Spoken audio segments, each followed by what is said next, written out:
बॉलीवुड में 90s में मनीषा कोइराला का जादू फैंस के सिर चढ़कर बोलता था। नेपाल की ये लड़की ने बॉलीवुड में कदम क्या रखा, कामयाबी ने इनके पैर चूम लिए। बॉलीवुड में पॉपुलर एक्ट्रेस मनीषा कोइराला 16 अगस्त को अपना जन्मदिन मनाती है और एक्ट्रेस का जन्म 16 अगस्त 1970 को नेपाल के विराटनगर में हुआ था।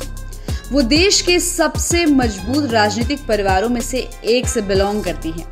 उनके पिता प्रकाश कोइराला पूर्व कैबिनेट मंत्री थे, जबकि उनके दिवंगत दादा विश्वेश्वर प्रसाद कोइराला नेपाल के प्रधानमंत्री रह चुके थे। उनका बड़ा परिवार भी पॉलिटिक्स में हमेशा एक्टिव रहा। कुछ समय तक मनीषा दिल्ली के आर्मी पब्लिक स्कूल में पढ़ने के बाद एक्ट्रेस बनने के लिए मुंबई चली गई। मनीषा भले नेपाल की थी, लेकिन उनकी एजुकेशन भारत में हुई और उन्होंने अपना करियर मुंबई में बना लिया, जिसने उन्हें लाखों भारतीय फैंस के दिलों की धड़कन भी बना दी। आपको बता दें कि मनीषा कोइराला ने सौदागर से अपनी शुरुआत की, जो सफल रही, लेकिन उनकी अगली कुछ फिल्में बॉक्स ऑफिस पर अच्छा परफॉर्म नहीं कर पाई। फिल्म प्रोड्यूसर विधु विनोद चोपड़ा ने उनमें एक स्पार्क और उनमें एक सीरियसनेस देखा, जिसके कारण उन्हें 1942 लव स्टोरी का हिस्सा बनाया गया। ये उनके करियर की एक ऐतिहासिक फिल्म थी। जैसा कि आप जानते हैं कि अब OTT का जमाना आ गया है और अब OTT बहुत सारे ऐसे आर्टिस्ट को एक नया मौका देती है।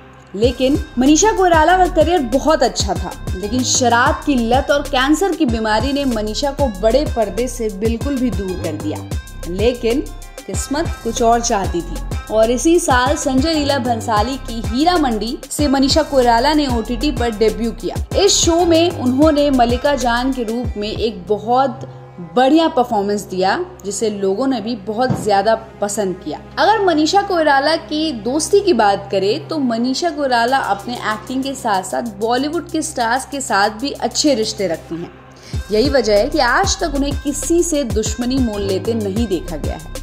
यहाँ तक कि शाहरुख खान भी मनीषा कोइराला को अपना सच्चा दोस्त बताते हैं। आपको बता दें कि शाहरुख खान ने मनीषा कोइराला को सपोर्ट तब किया था जब मनीषा कोइराला ने 2017 में डियर माया के साथ फिल्मों में वापसी की थी।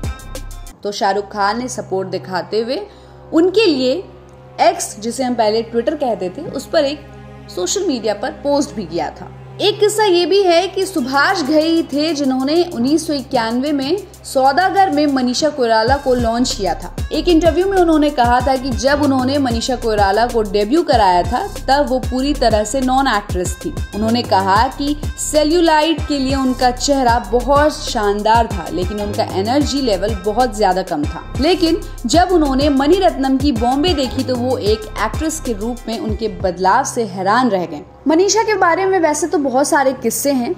ये भी कहा जाता है कि मनीषा को शराब और नशे की बहुत ज्यादा लत थी और आप ये भी जानते हैं कि मनीषा को कैंसर भी था, लेकिन अब वो कैंसर से उभर चुकी हैं।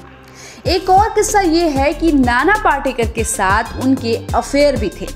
बहुत कम लोग जानते हैं कि मनीषा कोइराला और नाना पाटेकर के बीच बॉलीवुड में अफेयर के खूब चर्चे उठे। हालांकि दोनों का प्यार हसीन मुकाम तक नहीं पहुंच सका और दोनों हमेशा के लिए अलग हो गए। नाना पाटेकर और मनीषा कोइराला ने अग्नि साक्षी, जो कि 1996 में आई थी, युग पुरुष 1998 और खामोशी द म्यूजिकल 1996 जैसी फिल्मों में एक साथ काम किया है। अग्नि साक्षी में साथ काम करने के दौरान ही वो डेट करने लगे थे और बाद में नाना पाटेकर ने अपने अफेयर के बारे में पब्लिकली बात की।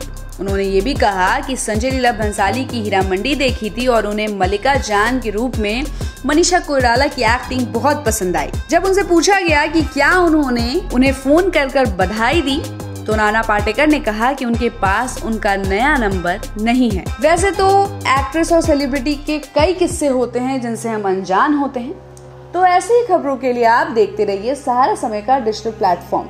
हमारे चैनल को लाइक और सब्सक्राइब करना बिल्कुल भी मत भूलिएगा।